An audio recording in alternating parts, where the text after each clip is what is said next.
Hey, good evening, everyone. So my name is Saman Kadir Ahmed, and as chair of the MPC, I'd like to welcome everyone present here to this meeting. Note that the proceedings of this evening are in person and they're being live streamed via Zoom for members of the public. Before we begin tonight, I'd like an opportunity to acknowledge some of the elected officials and community leaders that are joining us for this evening. And so I will begin with my left. Just introduce myself. I'm Mark Foreman for the next few minutes, Delegate Love's colleague in the House. I believe in the back. Greg Glimpse, District 39, a colleague for a few minutes too in the House. Right. Oh, yeah. Former Also D16, Sara Love. So I'm Jason Nunez. I'm the chairman for the PLC for the Democratic Party. I'm also the chief of staff to the state delegate. Wonderful, thank you so much. I also want to acknowledge and thank all those that are joining us via Zoom, elected officials, community leaders, members of Democratic Budget Caucus, and precinct officials. So a few housekeeping rules, ladies and gentlemen. Please silence your cell phones. And while this is a public meeting pursuant to our rules, we ask that non-members refrain from asking any questions during MPC proceedings. When the floor is designated to a person for questions or responses, please speak loudly and clearly so that the microphones, it's a limited microphone we've got tonight, so can pick up the sound and those that are joining us virtually can hear with comfort. So with that said, I'd like to call the D16 special meeting to order on June 3rd, 2024 for the purpose of nominating a candidate to fill the unexpired term within the 16th legislative district pursuant to Article 3, Section 13A1 of the Maryland State Constitution. With that said, Mr. Secretary, please begin with the roll call. Thank you, Madam Chair. Saman Ahmad. Present. Shruti Bhatnagar. Here. Sarah Brand-Wida. Here. Barbara Epple. Arthur Edmonds. Here. Ed Fishman. Present. Krista Geraci. Here. Marjorie Goldman. Jennifer Guzman-Hosey. Here. Isa Haddad. Sebastian Johnson. Joby Lopez. Present. Pam Luckett. Jim Michaels. Present. Mark Rivera Open here. Will Roberts. Mark Anthony Robles. Here. Rebecca Rosales Castillo. Andrew Santry. Present. Lisa Smith. Present. Jason Spiegel. Michelle Whitaker. Peter Witzler. Peter, are you here? Text it's on the Zoom. Peter? Teresa Warman.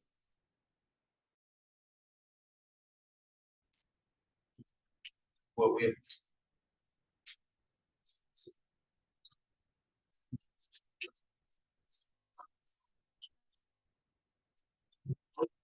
All right, effective May 5th, 2024, State Senator Ariana Kelly resigned as state senator. And so tonight we will be appointing an individual to fill that unexpired 4-year term ending in 2026. There will be one candidate that will be interviewed tonight, which is Delegate Sara Love. So Delegate, I would ask that you please come forward and read it up for you. All right, so we will begin with opening statements. Where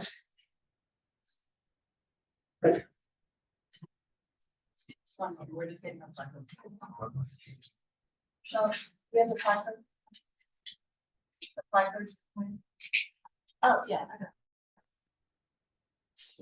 it. All right. The candidates or our candidates this evening, where we're going to request that you focus your remarks on your qualifications, your experience and interest on serving before the Maryland State Senate, and the work that it's followed. You will be provided 2 minutes in statement.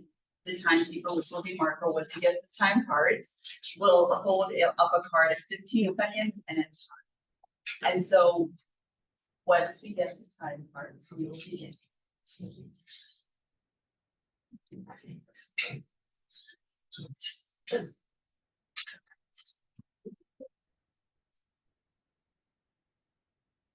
Before we begin, I need one.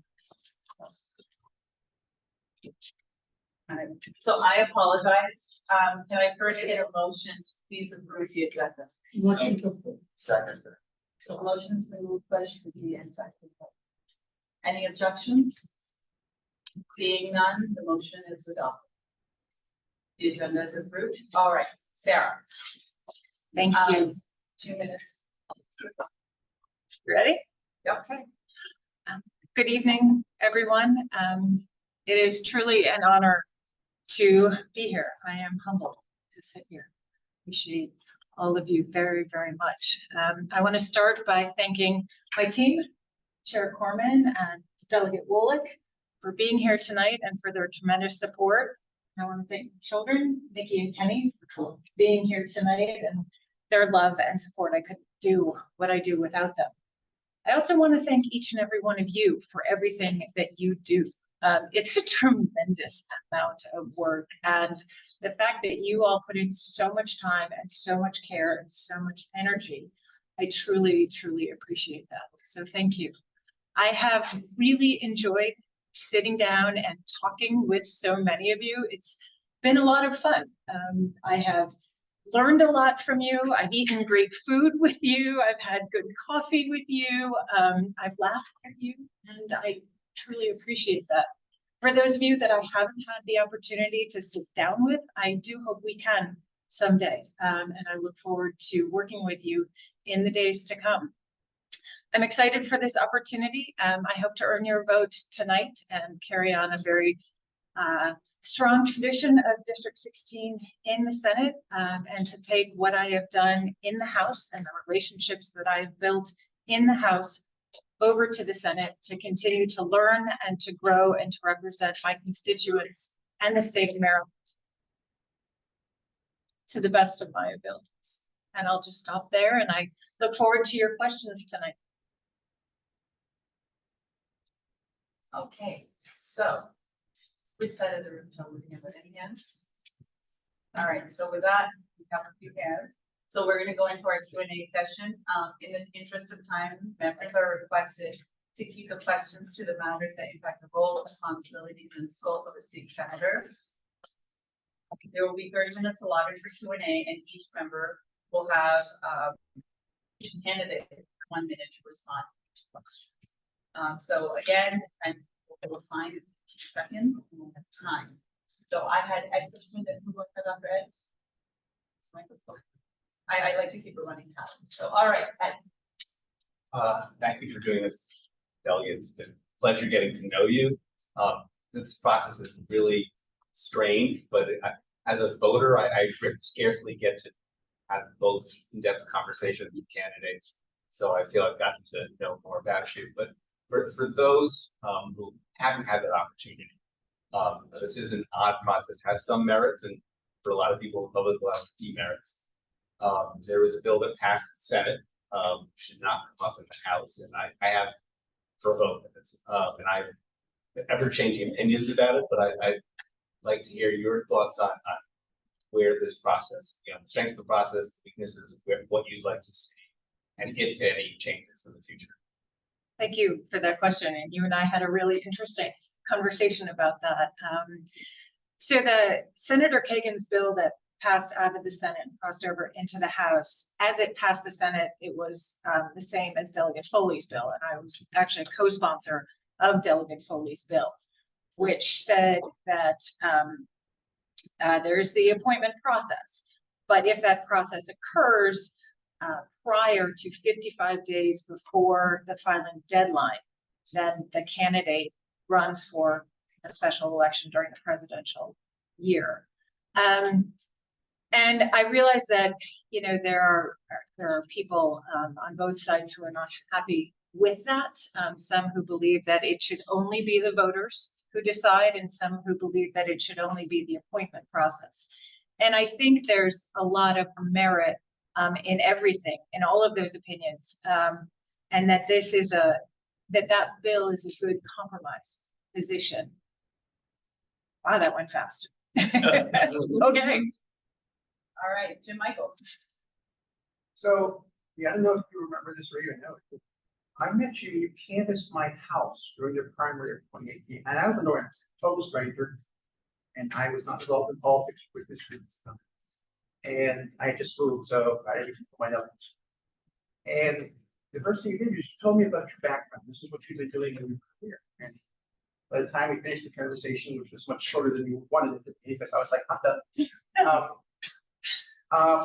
I thought about it and I said, this is somebody who belongs in the legislature. I couldn't get your background that you can so qualifications.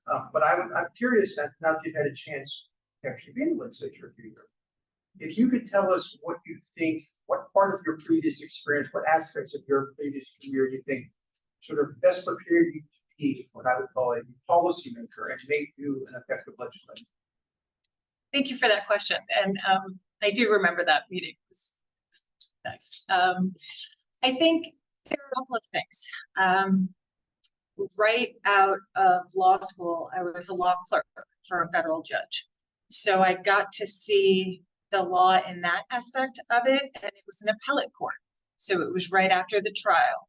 And I got to see how the appellate court looked at the law, and we weren't really looking at the facts because it was an appellate court. So that gave me one perspective. And after that, I became a litigator. So I got to see that perspective of the law. And then as the policy director for the ACLU of Maryland, I got to be an advocate and advocate for certain language in the law. So get to see it from that aspect. So I think all of those have given me insight and helped me be a better legislator, to see several steps down the road as to how language may be interpreted and potential downfalls or pitfalls, avoidable consequences that we could avoid with certain language changes. All right. Thank you. Lisa? I just want you to finish what you were saying with ask point, because I'm just curious. Thank you. My curiosity. Thank you. I think the appointment process, the hard work that you all do, is really important and has a lot of value, and that it has provided the opportunity for some folks to enter the legislature who might not otherwise have that opportunity. I think that having the special elections will allow the voters of that district to have an opportunity to vote for their legislator, so that the middle ground, that Foley-Kagan bill, combines, I think, the best of both worlds. Up to a certain amount of time, there's a special election. After that, it's just the appointment process.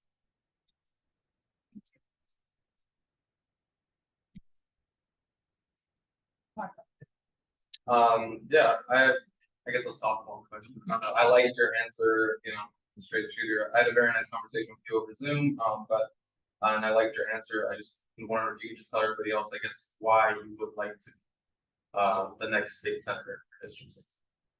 Thank you. I see it as an opportunity to bring my skill set and my background to the Senate. I think everybody brings something different.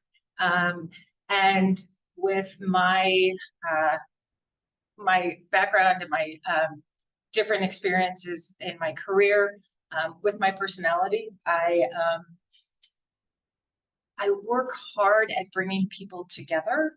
I have cross-filed bills with Republicans. I may disagree with them on 90% of things. Well, actually, most of our bills in the legislature are overwhelmingly bipartisan, but I disagree with them on a number of things, I'll say. But where we can agree, I want to agree. So bringing my temperament and personality, work ethic, and background to the Senate to hopefully do some good over there.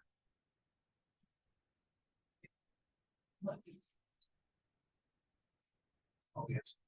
Didn't realize it was up. Good to see you, Delegate. To see you. So we didn't get a chance to, I'm sorry. Was long, but look forward to chatting with you some more.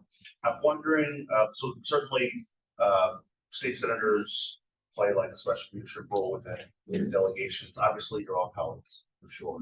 Nobody's, it's no one's delegation, it's all four of you, right? But state senators play a different leadership role there. And I'm wondering what your philosophy is, or what you and your colleagues see your role is as working with our local party. Of course, we have a huge election coming up, and we have to do what we need to do to make sure that democracy exists and prevails, and that Maryland Democrats are doing the right thing. But beyond that, and you started by mentioning the work that goes on with the folks in this room and the volunteers and precinct officials. Wondering how you see your role as a legislator and a state senator in liaising with the party and helping us to build the party, whether it's D16 or around the county, because obviously we're going to win this election, but we still got work to do. We do. Thank you for that question. And I see my role, our role, as complementing the work that you do. We are out knocking on the doors. We are out at events. So insofar as we are talking to our constituents, encouraging them to get out to vote, encouraging them to be part of the party. Case in point, there was a friend of mine who I've known since my daughter was, in kindergarten, and I was Girl Scout leader for his daughter and my daughter. And he had just retired. He said, "Sarah, I want to get involved." I said, "Funny you should say that. We need a new precinct chair." So that sort of thing, complementing the precinct work that you all do, taking our contacts and getting people into the party, into the process. So I think we can all work together with each other. So having represented District 16, for second term, 6 years. 6 years. What do you think are some of the greatest challenges that District 16 residents are facing, and how being in the Senate better able to meet the needs? I don't know that I would say I'd be better able to meet the needs, because we have a fantastic team. I mean, one of the best things about District 16, I would say, is the team. The staff, Chief of Staff Gretchen Ezekiel is here. All our staff talk, and we all support each other in helping our constituents as much as possible. It is not the, senator versus the delegates. So we all work together. I think there are a lot of challenges facing our constituents, just like there are in all of our districts here. When we went through the pandemic, I did a couple of food deliveries, and people were surprised. Even D16? Yes, even D16. So it can be anything from some of the bills that I've been proud to sponsor, that they needed help with that, to getting their unemployment insurance, unlocking some of the funds for college that we just went through that whole debacle a couple of years ago. So it's really like all of us here. Shruti? Thank you. Well, thank you, Delegate Love. First of all, I just want to, appreciate the work you've done as a delegate. And you've submitted so much information to MCCC, but I want to ask this question to hear from you directly at this meeting about, it's not just, I've been a delegate now for 2 years, right? What is it that you hope to accomplish and do more of in your role as a senator, in terms of your priorities, in terms of what opportunities you see that you could do to have a bigger impact? So if you could just elaborate. Sure. So many answers to that. One, I think the senator is invited to a lot more events than I have found the delegates are. And so the opportunity to be with my constituents at even more events and learn more about them and what they're going through, what needs they have. I look forward to doing that. And, you know, so much of the legislation depends on, you know, if you all vote me in tonight, where I am put. I didn't expect to be on environment and transportation. I'm thrilled that I was and was able to become an environmental champion while I was there because of that. So I look forward to seeing what opportunities come my way in that legislative perspective. Yeah. Thank you for being here. Even with all the work the DCC may do and all the effort we might put in, the sine qua non of building the Democratic Party is Democrats making positive change when they govern. So in your first term as a state senator, what is your top priority for advancing the values of the Democratic Party? That's an interesting question. Thank you for that question. What is my top priority for advancing the values of the Democratic Party? Well, first and foremost, I would say it's the fall election. Getting out there on my feet. 4 years ago, I went up to Pennsylvania, and I plan on doing that again. So I plan on canvassing for President Biden. I also am running Stand Up Maryland, which is a project of my campaign. I talked about that the other night. And the fellows will canvass for the constitutional amendments to put reproductive freedom in our Constitution, which has been another top priority of our party in the legislature. So those are the first two things that come to mind that I will be doing. Marjorie? Yeah. Hello, Delegate Love. Thank you so much for being here today. So I've been studying some of the voter trends going on in Montgomery County, and something that I found specifically with District 16 is that amongst all legislative districts, it has the highest percentage turnout for Latino voters for any legislative district in Montgomery County. However, it has the lowest turnout percentage-wise for Black voters. What can you do as a state senator to be able to promote voter outreach in Black communities in District 16? And how would you recommend to take what we have in D16 amongst Latino voters and move that over to, or increase turnout in other legislative districts?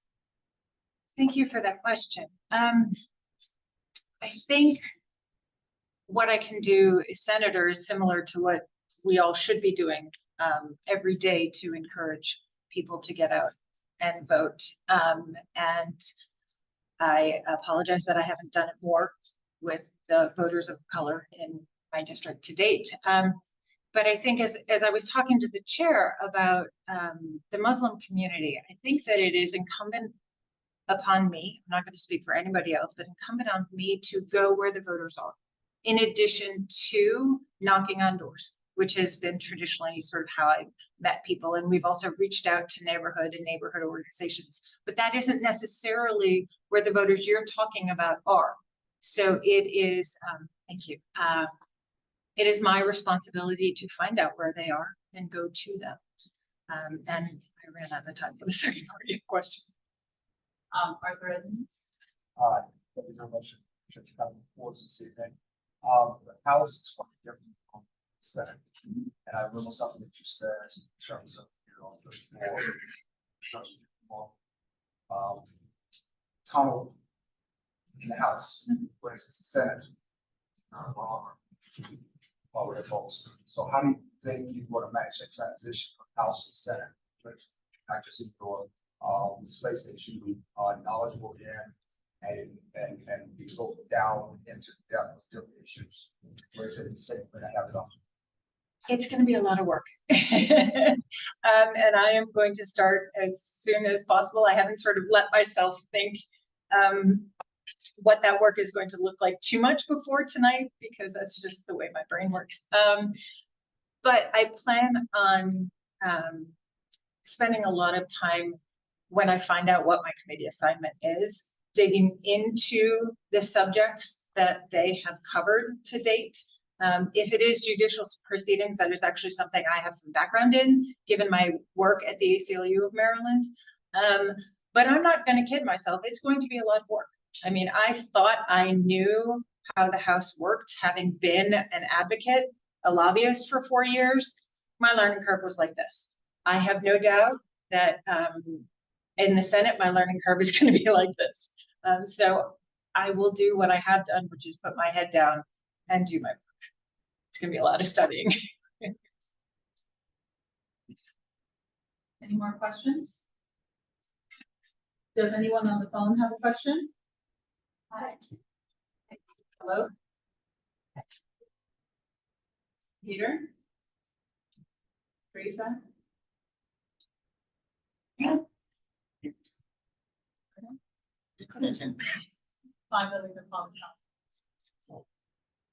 All right, so with that said and no further questions, we will then proceed into closure.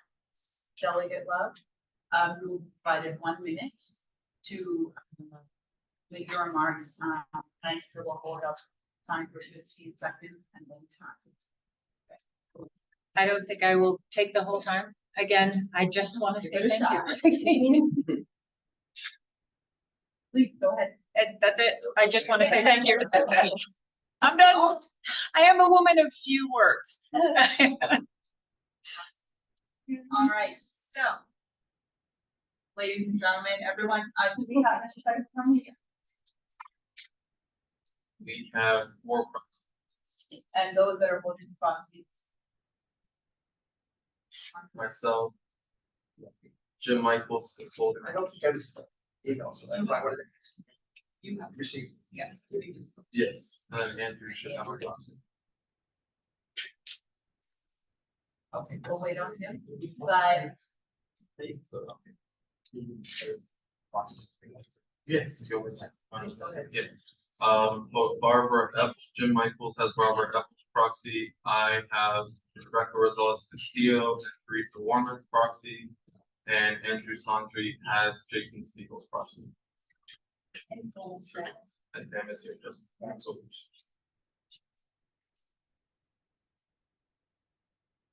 so, yeah, everyone should have received a ballot. We request that each member, their name on the ballot for it to be counted. Voting will be done by secret ballot. Note that the ballot is secret when cast, but pursuant to Article 10, Paragraph 5 of the Maryland Party bylaws, the individual once the vote is taken. The proxies have all been presented to the secretary, and each member will be able to vote for 1 candidate. And then, based upon that, we'll see, we need to proceed to the second round. Just to note that you need a majority of 13 votes in order to declare a winner on first round.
Okay, so the votes are in.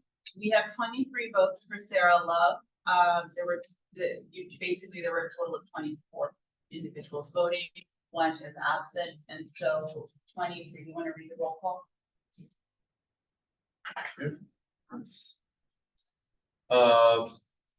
Jovi Lopez, Jim Michaels, Barbara Epple via proxy, Andrew Sondry, Jason Spiegel via proxy, Isa Haddad via proxy, Pam Luckett, Trudy Bachnagar, Jennifer Guzman Posey, Saman Ahmad, Teresa Warman via proxy, Rebecca Rosales Castillo via proxy, Mark Rivera Oven, Arthur Edmonds, Marjorie Goldman, Will Roberts, Ed Fishman, Lisa Smith, Krista Geraci, Sarah Brandt Guida, Sebastian Johnson, and Mark Anthony Robles all voted Sara Love.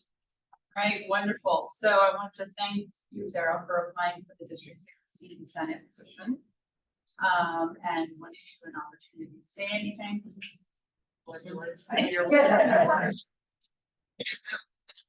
Wait, congratulations. I don't know what else to say. Well, your colleague will miss you. They're not. No, nor will. And so a few announcements before we adjourn. The letter to the governor will be sent tonight.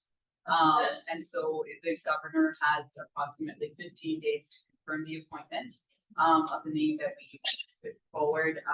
And I believe there are questions of is pending vacancy that will resolve once you are confirmed. And we all advise everyone that until Delegate Bullock has been confirmed and then ended up. Is there something? You should have a lot of those strategies. Until Delegate Love is confirmed and she has handed in her resignation, which is accepted by the speaker and then has been given to the central committee, only then will we move forward with the vacancy for District 16 delegate position. So I just wanted to put that out there. I know we have a lot of questions on that. And so I thought maybe let's just get ahead of the questions forward for us. And so with anything else, can I get a motion to adjourn the meeting? Motion to adjourn. Second. Congratulations.